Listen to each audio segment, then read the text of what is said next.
Okay, today I'm going to shoot a quick little video to show how to cover a fabric board for a shelf. Everyone that knows me knows I do a lot of projects and they all have 50,000 steps. When I'm done, everyone always is surprised and, oh my gosh, that's so wonderful and creative, and it's just stuff I do. It's easier than painting a board, and it gives it a really quick, pretty finish to it. So the first thing I have to do is to measure the fabric for whatever it is you're going to cover.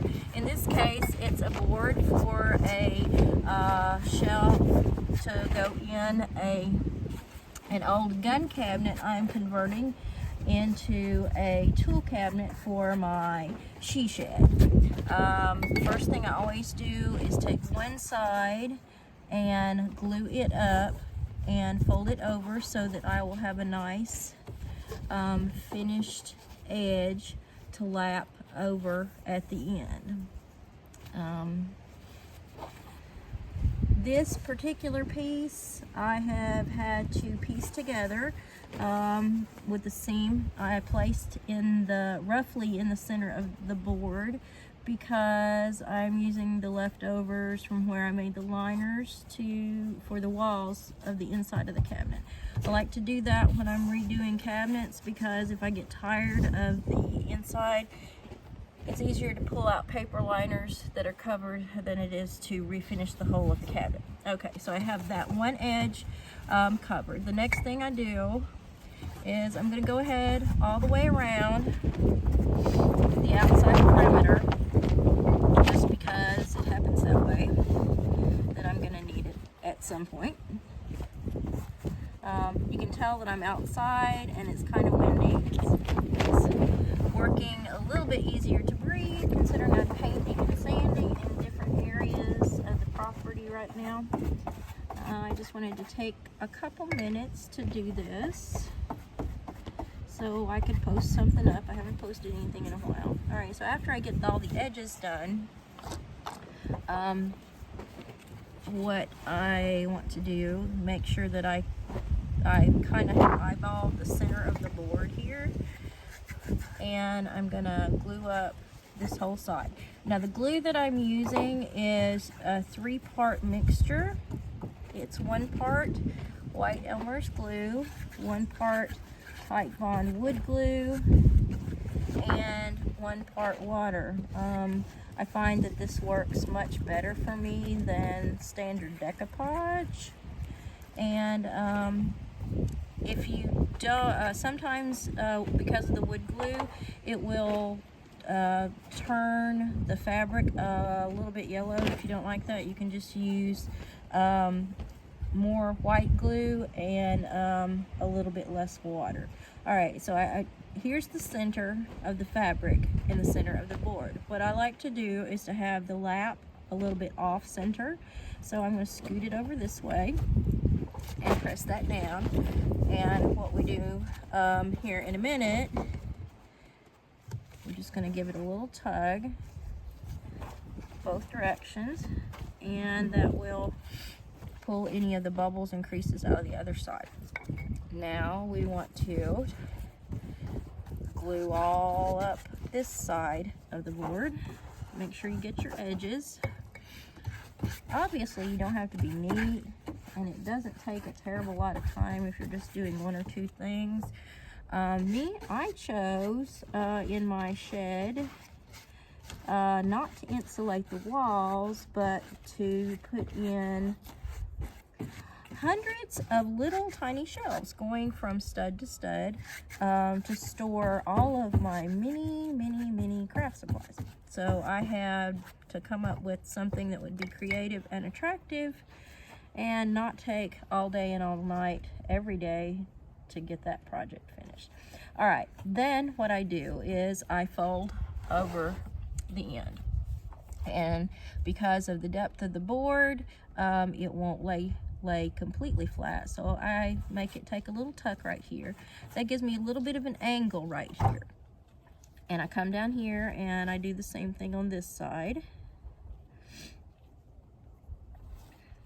I like to wear gloves because I don't like to have to chisel all of the glue off of me when I'm done with the project. So again, you can see when as I trimmed it, I didn't trim it exactly even on either side, but it doesn't matter because this part is going to be on the inside and it won't show.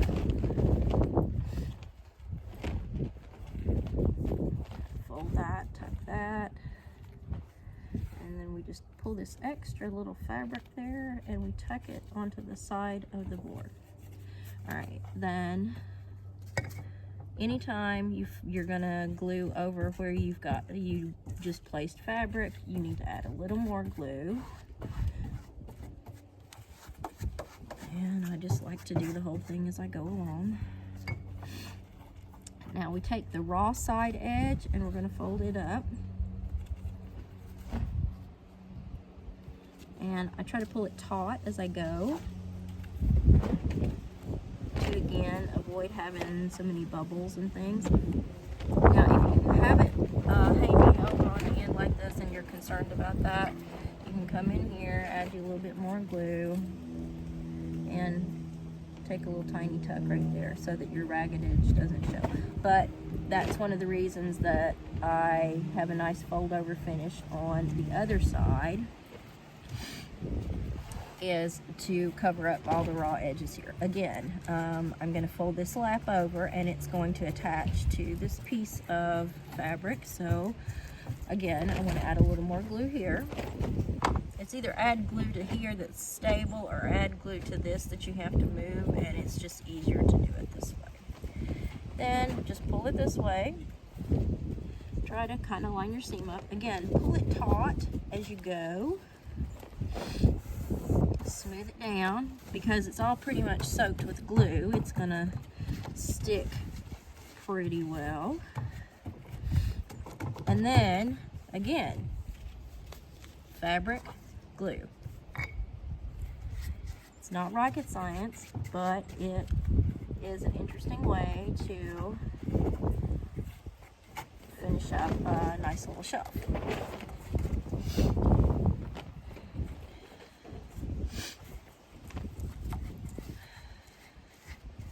Now you're not going to see me in this video because I have been working outside, sanding, staining, painting, refinishing. I have no makeup on, and I have currently managed to get something in my eye, and I look like I have pink eye, but I don't. I just kind of have a aggravated conjunctiva.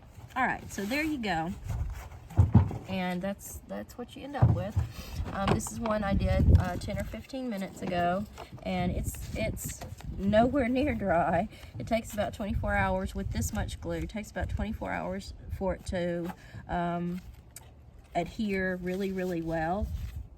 At this point, if you want, you can add a clamp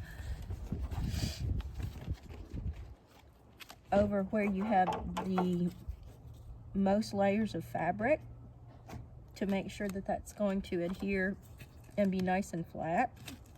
If you're concerned about this coming up or not being as level as you would like a shelf to be, it's just a super easy way. I have learned that masking tape will stick because of all of the glue. And it's not a really good option.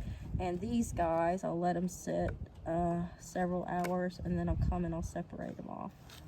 The little feet on my clamps do not want to work right. They need to be facing down like that. There we go. These guys are the most wonderful little things to have around.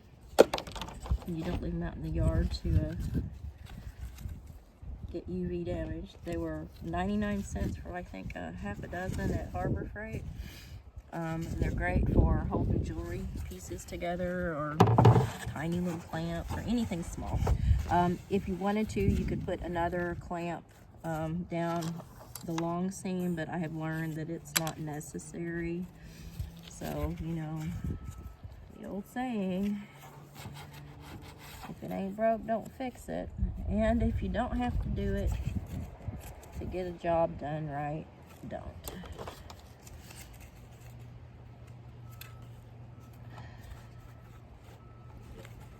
That was a big bird that just flew over. Alright, so I'm going to sign off here, and when we go to do the install and put my whole cabinet together, then I'll bring you back and show you that. Alright, y'all have a great day.